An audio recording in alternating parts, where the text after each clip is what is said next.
Julian Pensavalle. Patrick Hines. Girl, we gotta get right to it. Oh my God. You guys. You guys, we talked to Asia. We talked to Asia McLean. Asia McLean.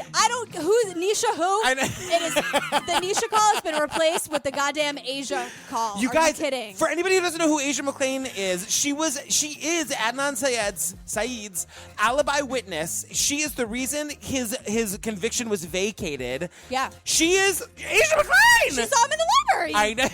Oh my God. By the time you hear this episode, that interview will be live on our Patreon feed. She was not what I was expecting at all. Well, she was lovely. Lovely, personable, super empathetic. Yeah. You know, but I agree. Like, she was awesome. Yeah. But also at the same time, I was like, oh my God. Like, 10 minutes in, I'm like, we're just hanging out with our girl Asia. I know. What? I thought that she was going to be kind of sassy or even a little bit like media savvy. She's not. Like, she's intensely private. Yeah. She's intensely like... she like just in talking to her, like she seems like she has like a very small, tight knit group of like people that she's close with in her life. Like she keeps everything very like close but like you guys, she opened up to us. Jaws on the floor. And at one point I was like, Asia, you don't suffer fools. And she went. Like I heard it, I'm like, yes, girl. She tells us about the time she read Sarah Koenig for filth. Like, I know. I don't know what bell it is, but it's like the tea being spilled bell. I asked her if she like called Sarah to give her more information. She's like, "Oh, I called her she not to took give her the blinds down in her house, in her like gorgeous house wherever she lives. We will not expose you, Asia, wherever she happens to live. I don't know. It's not a problem. But those shades were pulled down. The library was in session. I know. You guys, at the end of this episode, we're gonna have like a 2 to 3 to 4 minute clip of that interview. There's too many amazing excerpts. I don't even know how I'm gonna be able to figure out which one to play. If you want to hear the full interview, go to and hear all of our serial coverage, all of our staircase coverage, all of our bonus episodes, all commercial free. Patreon.com/truecrimeobsessed or go to truecrimeobsessed.com and click on the Patreon link. Ladies and gentlemen, from the archives of 1978, The Gene Parr Show. Ladies and gentlemen, John Wojtowicz robbed a bank to get his lover a sex change. Well, she got it. And she's here.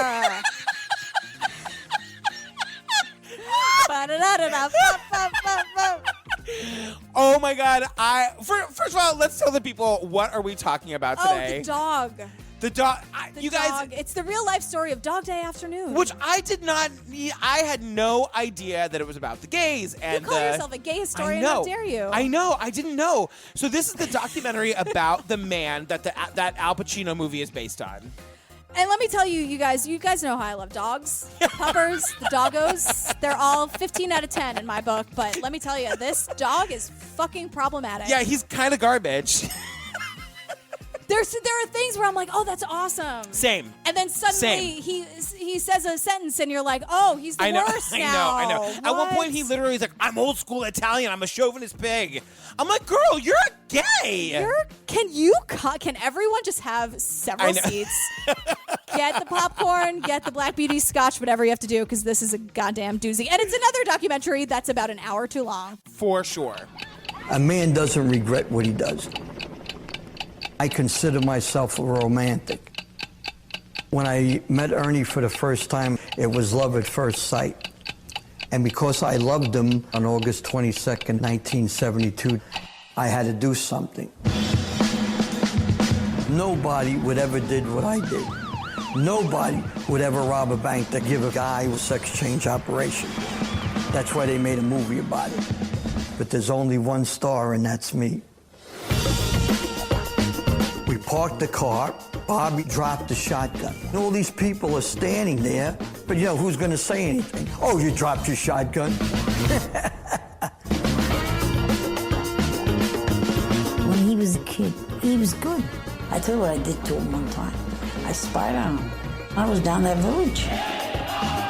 See, I knew more than what he thought. Please.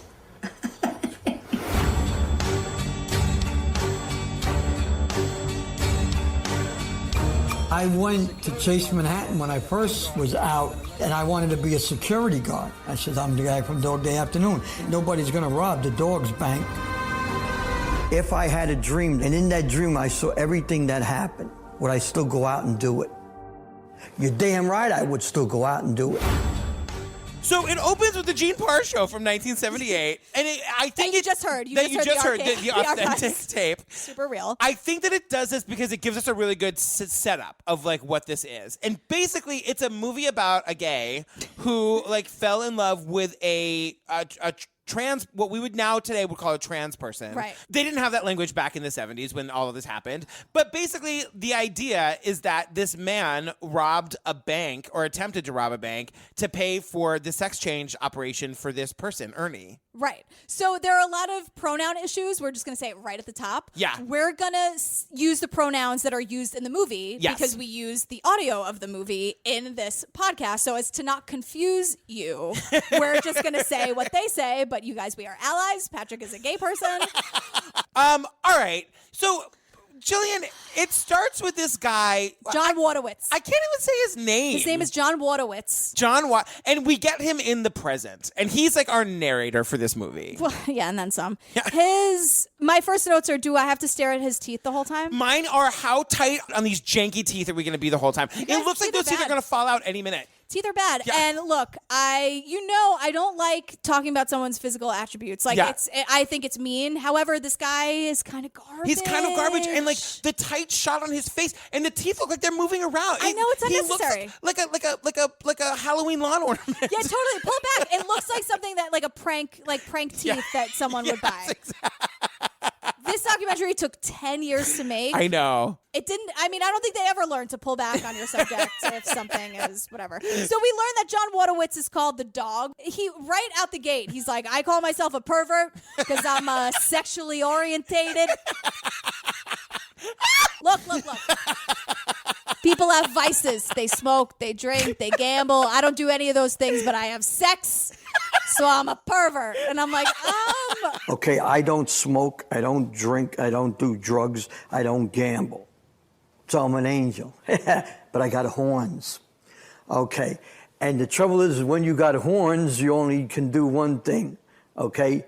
And that's fuck. I feel like, you're only a pervert for how you, if you force people to have sex, we'll get to that in a minute or whatever. Like, and then he's like, I consider myself a romantic. Let me introduce you to my wife, Ernie. All right. Okay. I consider myself a romantic. There's sex and there's love. I'm a lover. When I met Ernie for the first time, it was love at first sight. He's had 4 wives and 23 girlfriends. And they all know each other. He goes, I'm like Prudential. I'm like the insurance. What is that, an insurance place or a bank? Right. The other thing. He's like, I'm like a rock. They all come to me. I wanted to be pointed out that 90% of his wives and girlfriends are men. Are men. Or born men. Yeah, or were born men. Right, exactly. Let me introduce you to my wife, His name is Ernie. That's what he says. Well, his name is like Arnold or whatever. Right. We hear later. It's like, I don't know if it's on the Gene Pauley show or someone else where it's like, this is Arnold, also known as Ernie. And I'm like, what? So can we please talk about Carmen, who is John Wojtowicz? I have to say Wojtowicz. It's nice to say. Totally. You guys, if you say it just like this, Wojtowicz. That's your Queens. You have just been ordained in the borough of Queens. So Carmen is his first wife. She is a cis woman. She's born a woman. She is a woman now. Yeah.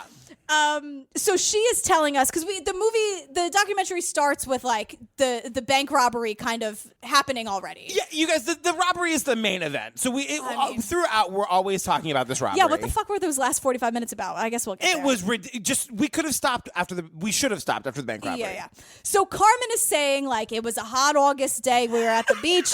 I was with my girlfriends and we're listening. We're transfixed and we're watching. It was a hot day. Oh God. And I'm listening to the radio, and I hear an admitted homosexual has just robbed a bank in Brooklyn, Avenue P. And they said his name and everything. And the thing about Wojtowicz, you guys, it's not spelled water, W-A-T-E-R, W-I-T-Z. It's like there's a J in there. Right. So nobody can pronounce this guy's name. So they're listening on the radio, they're watching on TV, and Carmen's like, that kind of sounds like my last name. Because they're like, John W. John, this guy is robbing a bank. I went home and watched it on TV. And I'm listening. I didn't hear Wojtowicz. I heard John something. So I said to my girlfriend, this sounds like my name, doesn't it? She started laughing.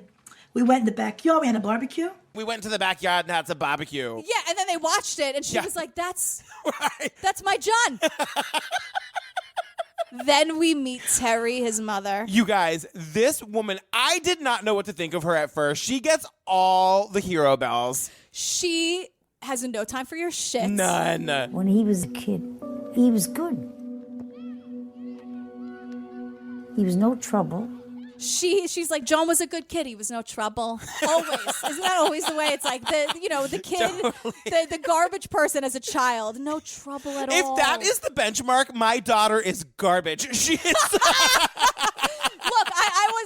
Look, my beautiful, beautiful daughter, who I literally live for, is so much trouble. I can't even tell you. I was an excellent child until I got to high school, and then it all came out, and then I reformed, and now I think I'm a decent person. Yeah. Let's not judge Daisy yet. I feel like she'll grow out of this. Oh God, please. But when I'm a talking head in her documentary, I promise I'll say all good things. So John Wojtowicz met Carmen, his first wife, when they both worked at Chase Manhattan Bank. Yeah. This is important, you guys, that they worked at Chase Manhattan. So Carmen tells a story that John picked her up with 2 other girls in the car. He calls me up to go on a date. He picked me up with 2 other girls. And he says, when are you going to be my lucky bride in the future? I thought the guy was crazy already. I just have to stress this, you guys. The John we see now, present day with the teeth, is not John from 1972. No. John from 1972 looks pretty close to what Al Pacino looks like in the movie. Really does. The thing that they say a lot, but you only see it in the movie a couple of times, is that he's really fucking short. He's super short, but he's like a good-looking dude. Very, very handsome, yeah. So he shows up on his first date with his then first wife with 2 other women, and he's like, one of you lucky ladies is gonna be my wife. Who's it gonna be? Guess what? It was Carmen. So then he goes to basic training for the Vietnam War. He's like, I was thinking about how I got called out so hard for saying Vietnam. He served, and he calls it Vietnam. It's when he had in basic training is when he had his first gay experience. His name was Wilbur. Yeah. It was he was like he got a blowjay when he was sleeping. I know. John. And then we kept having this relationship because he blew great. He was like a summer breeze. It was like a summer breeze. It's just like Can I garbage? I'm here for a good blowjay, but Jesus Christ. You guys, imagine the dirtiest grandpa you've ever seen talking to you about like sexual experiences. That's what this entire movie is. That's exactly what this whole movie is. So he comes home. He goes to disappoint my in-laws. I survived the Vietnam War because the in-law Carmen's family hated him on sight. Yeah. And didn't want them to get married. And they were like, don't get married. Just get married when he gets home. Get married when he gets home, like delaying the inevitable. Totally. And they were like, he'll just die in Vietnam like everybody else, right? Surprise! He comes home, knocks on the door, knock. I'm here to marry your kid, Carmen. And they're like, shit, he made it. But not without drama. There was a big thing at the end. It was terrible. My priest wanted to annul the wedding that night. Annul it. The night of the wedding, we almost broke up because we had a fight over the wedding money. The father wanted me to pay for part of the wedding. So we got into a big fight, me and Carmen, that night. Poor planning on everybody's part. They wait until the night of the wedding to discuss money, like who's going to pay for the wedding. Carmen's dad decides at the wedding that he wants the dog to pay for half of the wedding. With like the gift money that they got from the wedding. Right. So he like takes the money, throws it in the dad's face, and storms out, which is something I would totally do. And then Terry, his mother, John's mother, is like kind of Team Carmen. Yeah. She's she kind totally of like, Carmen, girl, it's not meant to be. You got to walk away. Like, you just got to like, and then she's like, any woman could have 50 men if we wanted, but who wants them? Plenty of them out there, baby. Plenty of men. Plenty of suckers on the beach, you know. Eat like women, we say, you know. You can have 50 men in your life if you want them. But who the hell wants it? She's like, please, men, I can't. Terry has This is modern day Terry, like sitting in her like she's, Far like, Rockaway, like homemade pasta. Totally. The boiling, and she's in like her house dress, and she's like, I could get 50 men on the street, but who wants them? Not me. Please, these men. So John and Carmen split up right around Stonewall, right? Should we give just a quick primer for anybody who doesn't know? Stonewall is a bar in Greenwich Village where there was a riot on June 28th, 1964. 1969, that was like it's considered to be the birth of the gay civil rights movement. The bar is still there. And apparently every night is still a riot. You guys, the tagline at Stonewall is "Come to Stonewall, where every night's a riot." Perfect. Can you handle it? I mean, own that shit, girl. I love it. I know. Carmen and I broke up June 20th, 1969. That's when the first man walked on the moon, Neil Armstrong. And then they had the Stonewall riots on June 26th, 1969, and that's what they called the birth of the gay movement. Okay, so the gay movement happened at the same time that the guy walked on the moon and I walked on Carmen. So a couple of things happen here that I do not like at all. Number one, he gets the date of Stonewall wrong. He says that Stonewall was on June 26th. It was June 28th was the first night, early in the morning, like 1 o'clock in the morning. So you could say June 27th because it was, I think, a Friday into a Saturday. But anyway, it was June 28th. It was definitely not the 26th. Not the 26th. No matter how you slice it. Exactly. Right. And also, he says this horrible thing. He says the gay rights movement happened at the same time as a man walked on the moon and I walked on Carmen. Not funny. I don't like it. No. Also, because Carmen sticks by him throughout. She's in this documentary. She's such a champion for him. She stays married to him. We'll find this out later. They're married for a lot long. Like they don't actually get divorced. No, Carmen kind of rules. I love Carmen. But you guys, John joins this organization called Gay Activist Alliance. Homosexuals who acknowledge their homosexuality and pattern their lives accordingly are known as gay. And the gay liberation movement is challenging a society that abhors homosexuality. The Gay Activist Alliance is the largest and most vocal of several homosexual groups. Gay Activist Alliance was the prominent gay rights empowering organization to spring up right after Stonewall. Right. They had this like big firehouse in Soho Yeah, where they had these dances parties. and they're famous. Like in gay history, they're totally famous. Yeah. It was like because as John explains in another scene, at the gay bars were all owned by the mafia. Mm-hmm. You couldn't dance with each other. You couldn't really touch each other. But the GAA Firehouse was a place you could go and like really dance and really just like break into it. Totally. So amazing. Can And you you know- imagine how bad those parties smelled though? No air conditioning. All those guys with their shirts All the off, windows closed. Don't let them see us. It's just a lot of like secretion. Just like super sweat sweaty and men. just I know. really- I mean, everyone was in shape back I don't then. know. It feels though. like the more we're talking about it, the more I'm getting a little hot myself. It's getting a little steamy in here. So then we have this like beautiful realization, like, oh my God, the gay dance parties at the firehouse. Yeah. And then where the Stonewall is in New York City is there's this little like kind of mini park.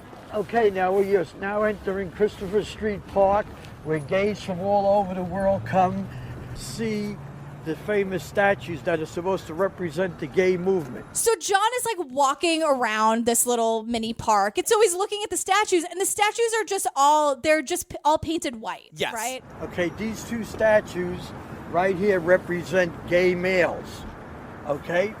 The only problem is that a lot of black gays and a lot of Spanish gays hate these two statues because, as you notice, they're all white. So he's like, well, you know, some of the people don't like it. You know, it should be a black gay and a Latino gay and like an Italian gay or whatever. So what you should do here is put olive skin on the gay and then maybe people, you know, an Asian gay. And in this statue, the face should be more olive, so it could be like an Italian gay, right? Or a gay with a suntan, or a Latino gay.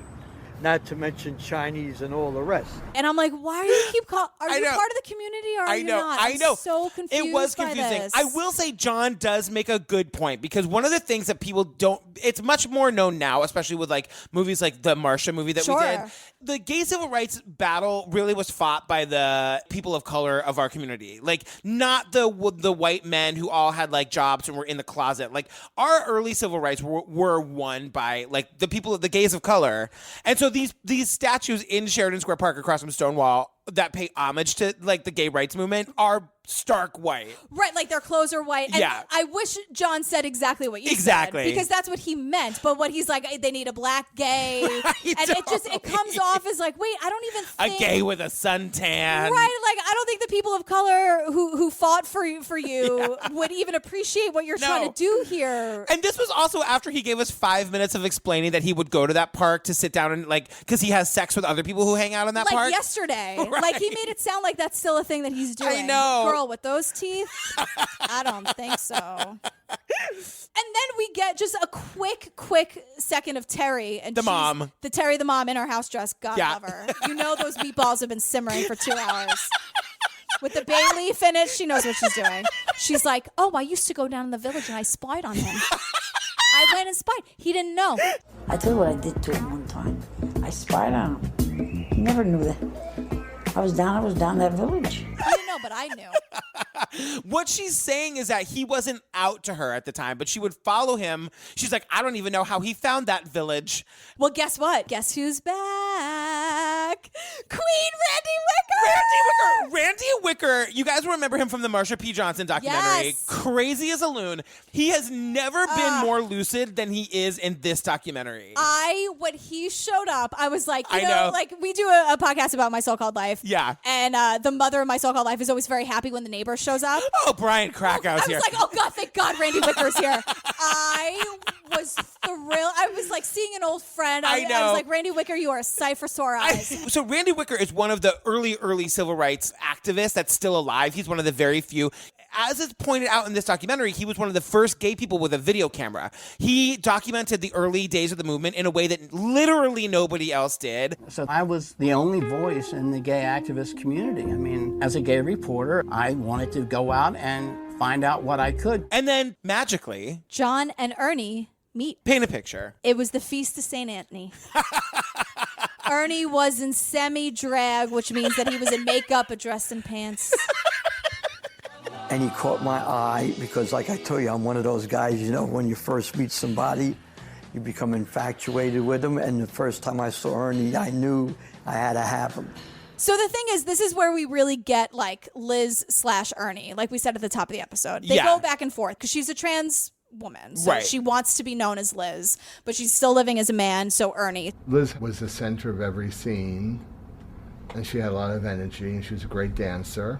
And then I remember at the gay firehouse on Wooster Street, Liz saying this Vietnam veteran was in love with him, and I saw this guy, and he was short.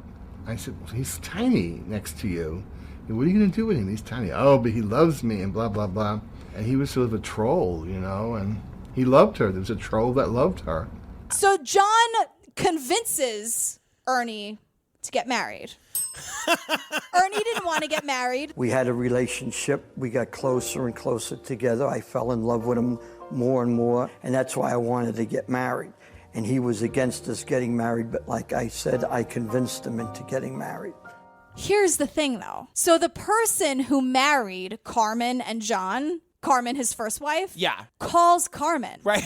And is like, girl, get the tea. Here's what's happening. You're going to get an invitation in the mail. John's getting married to a guy named Ernie. And she's like, I'm sorry, what? And he told me, John's going to get married to someone in the village.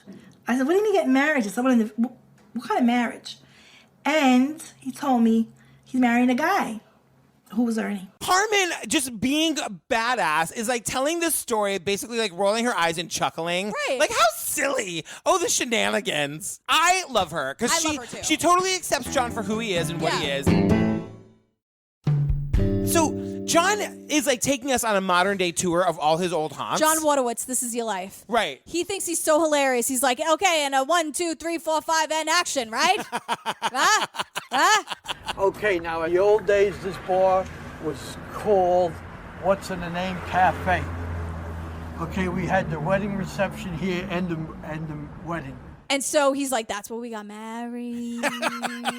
And you see all these pictures from this wedding where like all of the bridesmaids were in drag. You hear this story about how like the 6th precinct, the one that broke up Stonewall, like is across the street, and the cops were coming over to say congratulations because they thought all the drag queens were actual women. But the best part, Randy Wicker documenting the whole thing. I didn't know John, but I heard there was going to be this wedding, and I said, I have to videotape this because first of all, I don't think I'd ever heard of a gay wedding at that point. And not only was it a gay wedding, but, you know, the mother was going to be there, which is also sort of like, oh, wow, what would the mother be like? I know. Yes. Terry, the mom, is there in 1970, whatever year it was. She's at her son's gay wedding, and she's totally all about it. You are the groom's mother? Yes. And how do you feel today? Oh, I'm gay. You know, I'm happy about it. What else can I say? It just has to be, and that's it. Later, at some point, in case we forget to mention it, somebody points out that Terry is the love of John's life. Of all the women in his life. I have that bolded. Yeah, his mom is like the love of his life. And she's an incredible woman. She is. So they were married on December 4th. Yes. By April, they're breaking up because Ernie wants to have an operation to become a woman. Yes. And what a lot of people don't understand is I didn't want Ernie to have the sex operation. Now, I, at the time, was interested in a guy with big tits and a little dick. But Ernie wanted to be a woman. And in the beginning, I didn't realize how badly he wanted to be this woman.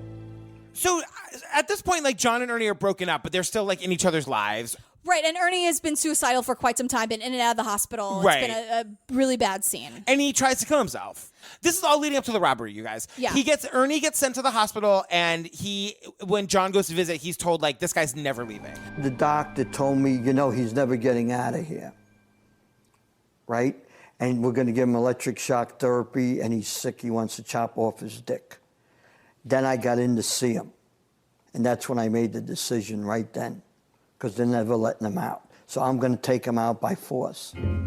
So this is the inspiration for the bank robbery. Exactly. And the idea is now John, I think, feels bad that he kept Ernie from getting the gender reassignment surgery. Right. So he's going to rob this bank, break Ernie out of this hospital, and get him to Europe where he can get his sex change, as they call it. Right. So one of the things that I mentioned earlier, John is giving us a tour of the West Village, because that's where he used to, like, that was his neighborhood. So he takes us to this place that's now like a book, or at the time of the filming was a bookstore on the corner of Christopher and Washington Streets. And it's his neighborhood bar back from, like, in the 70s. In this bar, Ernie and I used to socialize and meet everybody. This is where I met Bobby Westenberg, and he's the second guy that went with us for the bank robbery. He had a bad lung, and I offered him $50,000 to help get me Ernie out of the nut house. And also where he meets, I can't say this guy's name, Sal Natural. Yeah, or Masterson. Okay. Masterson was like his real name, but he's like, hey, I'm Sal Naturale. Yeah. What can I do for you? He was an escaped fugitive from New Jersey, and he never wanted to go back to jail then. Okay, he had just turned 18, the way I understand it, and Bobby Westenberg was about 20. And that's the story. These two other queens become his accomplice. Like, they met at a gay bar and they decided to rob a bank together. Right. And the thing that's interesting is that John's like, so I don't have the $50,000 this minute. Right. But once I rob the bank, I'll give you that $50,000. So he doesn't pay him up front because he has no money. If he had the $50,000 to pay these two queens/goons, he wouldn't have to rob the bank. So it's all you guys. I want it to never be forgotten in the entire time that we were talking about this robbery that it is 3 queens, you guys. 3 lady men doing this robbery. It's my favorite part of this whole thing. We'll get there. They have 6 dress rehearsals and they all go terribly, terribly wrong. It's the play that goes wrong only in 1972 with a bank robbery. So now this is just garbage minute. Can we just do a garbage minute? Oh, garbage minute, yeah. Ba-dum-bum, because I can't wait. Wah, wah, wah. So they go to the Golden Nugget the night before the robbery. It's a hotel. It's so fucking awful is in my notes. So Bobby is hot, apparently. Great. John wants to have sex with Bobby, and Bobby's like, no. And John's like, I'm paying you $50,000. You must be fucking crazy if you don't owe me sex, girl. No. And then John just goes, so I had sex with Bobby. Did he rape him? Yes, garbage. I can't stand it. So then Sal walks in, and Sal's like, hey, I think Bobby's hot. Can I have sex with Bobby? And Bobby's like, no. And then Sal is mad, and then they have a big fight. And then John even says to Sal, it's like, Sal, I know you can have sex with Bobby later. Right. Don't you tell anyone who Bobby makes his own decisions. Please. And the end. Dang, dang, dang. Womp womp.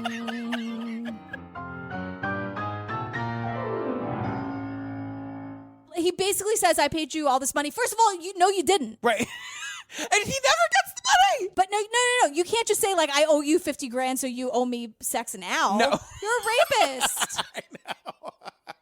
All right, you guys, it is the day of the robbery, y'all. It's the day of the show, y'all. And these girls have not gotten their act together. They go to about 8 banks before they decide what they're going to rob. And here's the thing. I don't know whose idea the fuck this was. I think it's John. John likes a little fanfare. He likes a little drama. So John explains that he has this, like, shotgun in a Wrigley Spearmint package. But like a life-size one. He keeps saying, it's Papa. It's about this big, and it says Wrigley Spearmint Gum. It's pop art, like Andy Warhol. All right? Because, if you walk in a bank with a package, they're going to be suspicious. But if you walk in a bank with a Wrigley Spearmint Gum package, they just think it's pop art, and you're bringing it home to put on your wall or something, right? If you walk in with a gun, everyone's going to ask questions. But if you walk in with a big spearmint thing, they're just going to say, oh, it's pop art. Girl. No, everyone's going to be asking a question, whether it's fucking a gigantic Wrigley Spearmint Gum package that is just like, clearly there's a gun in there. It needs to be pointed out, too, that, like, you guys, they didn't pre-select a bank. So they go down to the Lower East Side, they find a bank on, like, Essex and Rivington or something, and, like, John stays in the car, and the other two lady goons get out of the car. Hashtag lady goons. The other two lady goons get out of the car, and one of them drops the spearmint gum thing, and the shotgun goes off. All of a sudden, I hear this big boom. I go, what's this boom? I look out the side of the car window, and the assholes dropped the shotgun. It fell out of the back of the box. But everyone was just like, what was that noise? It's 1972. Whatever. In New York City, on the Lower East Side. Who gives a fuck? It's probably the cops murdering a couple gays. Like, people didn't give a fuck. It was awful. So they get back in the car. John's literally like, well, no one's going to ask any questions. Like, you dropped your shotgun. Yeah. Let's try a different bank. And dress rehearsal number 2. And they're like crashing into cars. They can't find a good parking spot. Because, in the 70s, every car was like a fucking boat. The Buicks were like as big as this living room. Now we're driving all over a series of banks. And we get in front of this one bank, and we're just doing a practice run. Goes in for a silver dollar, comes back out. Okay, let's try to get away. We smack into a car. It is a comedy of errors. These lady goons. But it's not funny at all. It's the day to show y'all. Instead of Dog Day Afternoon, it should have been like a gay rom-com called Lady Goons. Let's make it. So in the middle of their 8 dress rehearsals, they're like, let's just go to the movies. So they just are like, can't even hang at their own bank robbery. They go to the shitty movie theater that is like still on 42nd Street that is like now a gay porn or whatever thing, which is great. But they go to watch The Godfather. To get inspiration.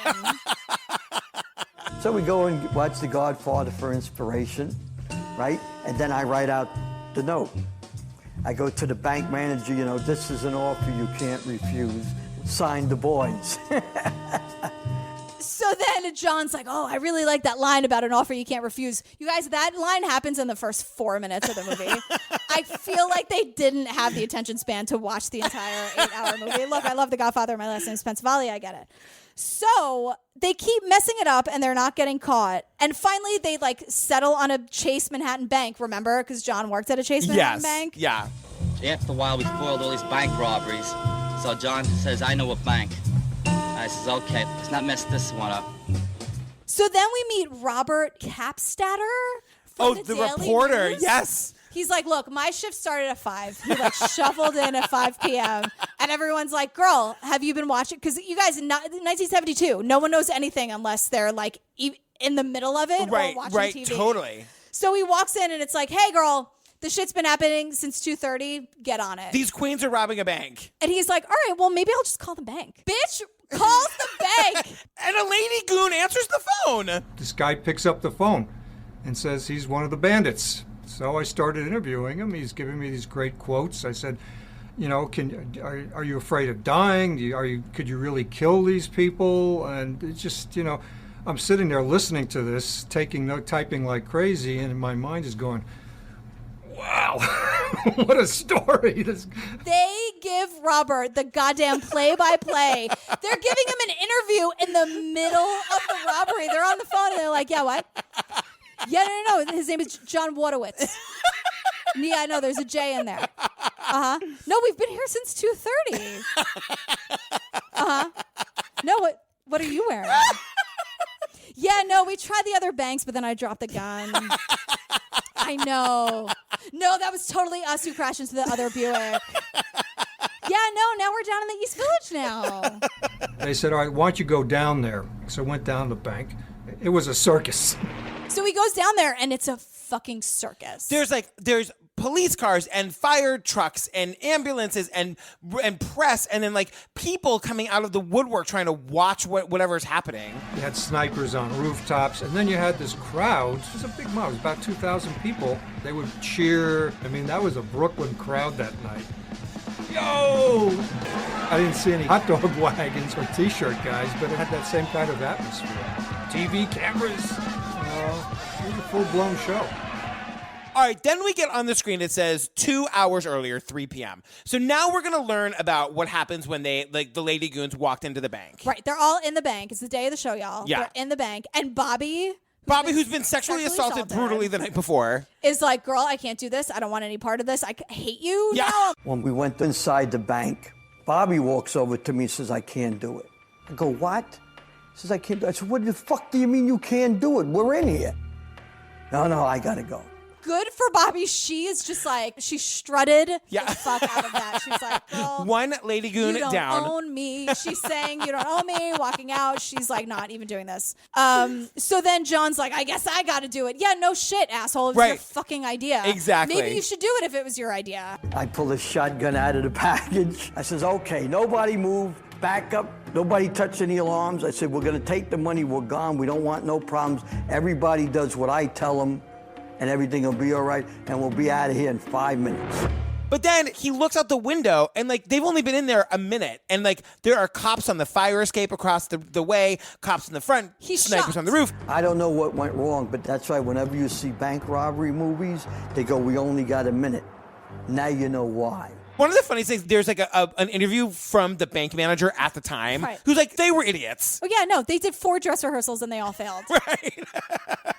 So they come up with this plan, in air quotes, to tell the cops to get Ernie to the bank. So Ernie is now in a mental institution because of the attempted suicide. Right. I says, I know what I'm going to do. I'm going to get Ernie.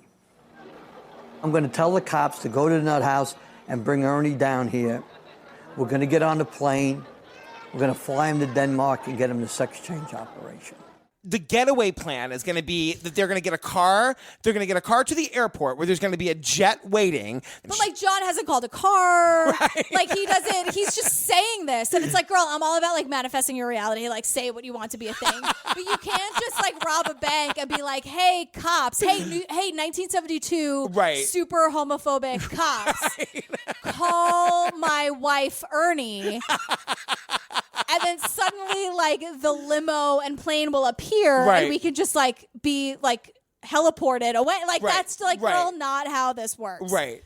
And so at this point, like, remember when that reporter called and, like, they answered the phone at the bank? Yeah, they're like, doing a live interview on the radio now where John is explaining his plan. What's going on now? We're waiting to negotiate the release of the people so we can get out of here. What are your terms for release?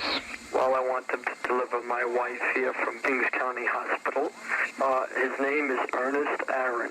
It's a guy. I'm gay. His name is Ernest. I'm a guy. I'm gay. And which is exactly when Carmen, John's first wife, who is an actual woman, is like, I saw Ernie for the first time on the news. I put the news on, I was watching it, and I hear, there's another bulletin out now. He wants to see his wife. And this is his wife. And they put the picture on the television of Ernie in the bride outfit, which I never saw before. And my relatives never knew Johnny was gay. Then she says that she's starting to get calls from her family. And then I get the phone calls.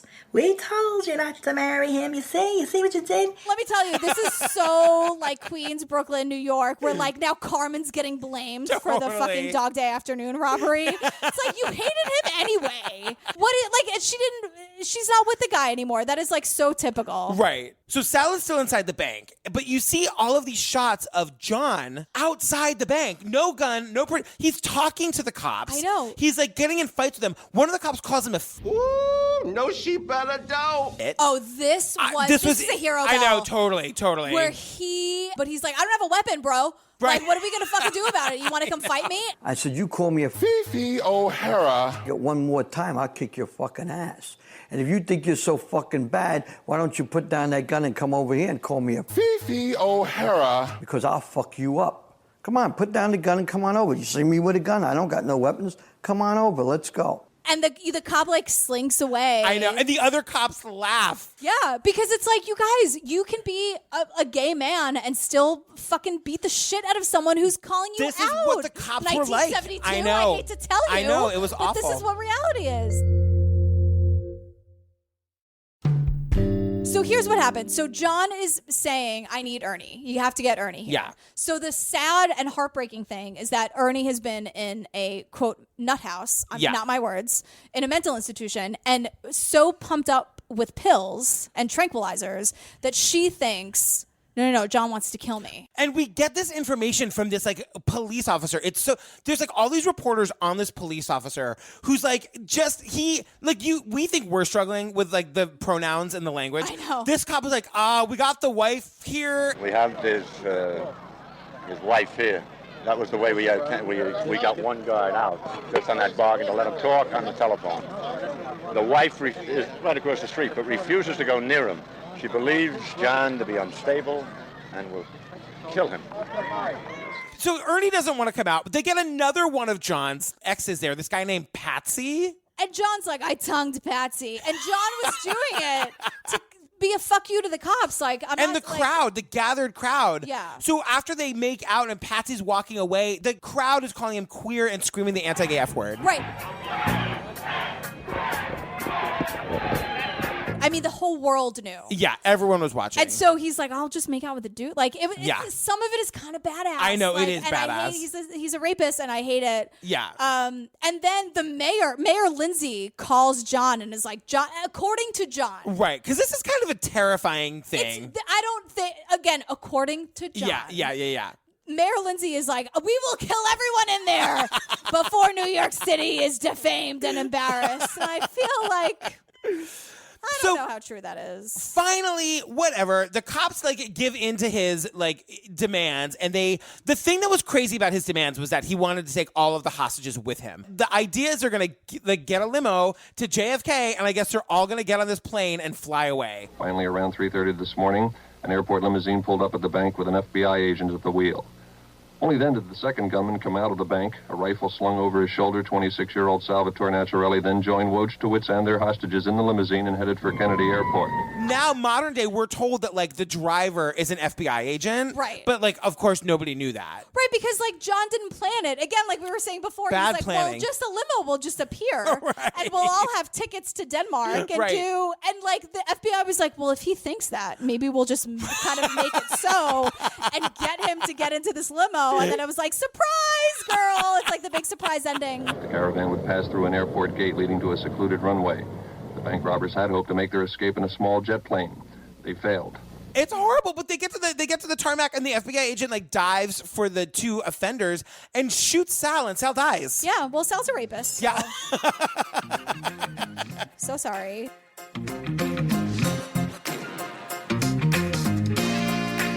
So you guys, that's like the interesting part of the movie. Like the movie literally goes on for like another 40 minutes needlessly. So we're going to give you the Cliff Notes. Right. And this is like, just watch Dog Day Afternoon. Yeah. So John gets sentenced to jail. He goes to this like really rough jail where he basically is going to be killed. Mm-hmm. But he meets this other man named George, this like beautiful black man. Like half black, half Irish. Yeah. Who is what they call a prison lawyer, who's someone who's like kind of a badass. Like he takes John under his wing. Yeah. Because John is famous now and like it's not working well for him. And right. So he helps John get his sentence slashed in half. And I don't know if it was because of Dog Day Afternoon or whatever, but the judge is like, how about we just let you out on parole after 7 years? John gets out of jail. He marries George. He forces George to say that he's his wife. Ernie gets the sex change and becomes Liz. It ends with like Liz dies of AIDS. She becomes she becomes a sex worker. It doesn't go great for her. Yeah. In the end, like it makes the film makes this weird jump cut where all of a sudden John, it's years later, John is like super sick. He's dying of cancer. Yeah. He's refusing treatment. And he has this sort of like sad sort of final act. But then in the end of 2006, he dies of cancer. Yeah. And it's like not a pleasant ending. It's you not a guys. happy ending. Like, I don't know what to tell you. Just go watch Pacino and Dog Day Afternoon. Like, it's just, I don't know what to say. Randy Wicker, we love you. We do. Woo! It's all about Randy Wicker. Yeah. Who's still alive? Yes. Somehow.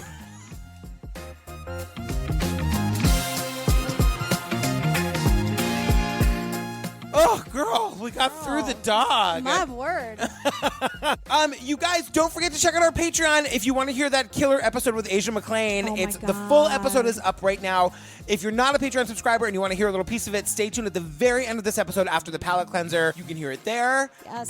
Girl, what are we doing next? We are doing, oh man. I know. The Central Park 5. I'm looking forward to doing this one. I'm actually really looking forward to talking about this with you. I know, and I think so many people have been asking us we've been doing this for like a long time now. Yeah, over a year. Yeah. So since day one, everyone was like, ding, ding, ding, like before the garbage bell even was a thing, people were like, are you going to do the Central Park 5? And now here we are. Now we're doing it. Where can they find us? At True Crime Obsessed on the Twitter and truecrimeobsessed.com for our website and all the episodes. Where can they find you? At Jillian with a G on all the things. I'm at Patrick Hines on the Twitter, at Patrick Hines _ on the Instagram. You guys stay tuned for the trailer for Central Park 5 and then our hilarious outtakes. TM. Our palate cleanser this week is once again from Hedwig and the Angry Inch because it just, I don't know, seems to be the musical that's the most appropriate. And then after that, stay tuned for a little piece of our interview with Asia McClain Chapman. Girl. All right, bye. Bye. I want us to remember what happened that day and be horrified by ourselves. New York in the late 1980s was a completely schizophrenic, divided city. New York's now the capital of racial violence. If I had more bullets, I would have shot them all again and again. Criminality, gang wars, drug wars. We were supposed to be afraid. It would have been irrational not to be afraid. Off with the camera, man! Last night, a woman jogger was found unconscious and partially clothed in Central Park. She was beaten and sexually assaulted. A woman jogging in Central Park. Central Park was holy. It was the crime of the century.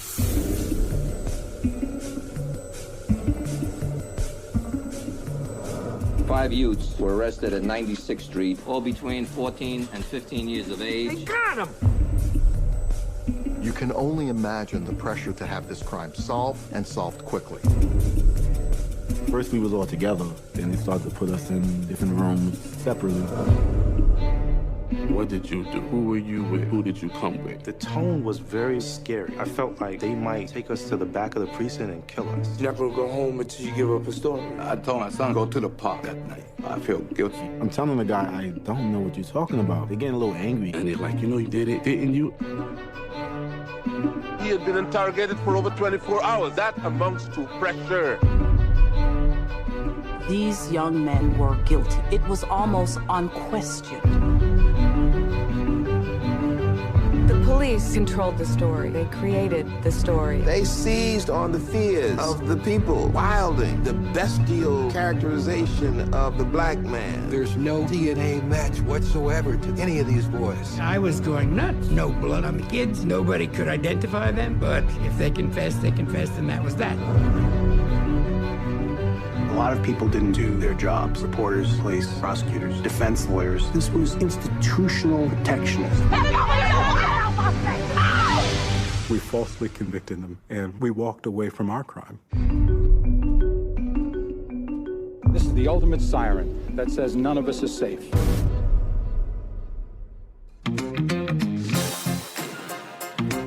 And then he's like, I consider myself a romantic. Let me introduce you to my wife, Ernie. All right, okay.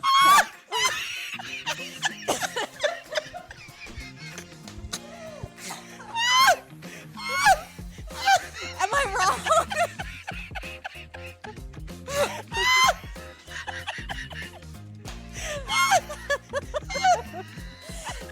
Don't fucking come for us, Facebook. Not today. Not today. I am fit to be tied today. Guess who's fit to be tied today? Me. Were it not for, that's a famous video from our history. And were it not for Randy Wicker, it wouldn't exist. He could really benefit from a legacy box, not for nothing. He's not a hoarder, he's just an archivist. You guys, Legacy Box is one of our sponsors this week. Just say we just recorded the ad. Oh my God, that's so funny. Perfect. It is. That is perfect. But so John went as little John Basso because that was his mom's maiden name, Basso, and he's an Italian, and also because his prick is little. Hashtag Lady Goons. The other two lady goons get out of the guitar. Nope, the car. So here's the thing, though. Ernie is dressed in this gorgeous, like, vintage bridal gown. What a name, girl. No, Arnold, whatever. My sex change operation got botched. My guardian angel fell asleep on the watch. Now all I've got is a Barbie doll crotch. I've got an angry inch. 6 inches forward and 5 inches back. I got an angry inch. 6 inches forward and 5 inches back. I got an angry inch. I'm from the land where you still hear the cries. I had to get out after several ties. I changed my name and assumed a disguise. I got an angry inch. 6 inches forward and 5 inches back. I got an angry inch. 6 inches forward and 5 inches back. I got an angry inch. 6 inches forward and 5 inches back. The train is coming and I'm tied to the track.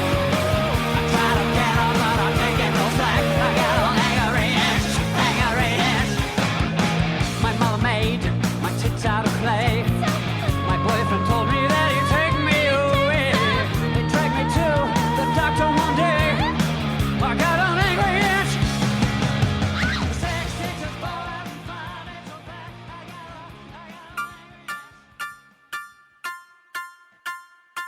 Can I just say that, like, as a total This American Life serial nerd, like, there was a time when the name Asia McClain was the biggest name in the world. Like, everybody was thinking about you and talking about you. Like, did you have a sense of that or no? No. So when I talked to Sarah, and Serial didn't come out till 10 months later. And I didn't even know that it was being produced.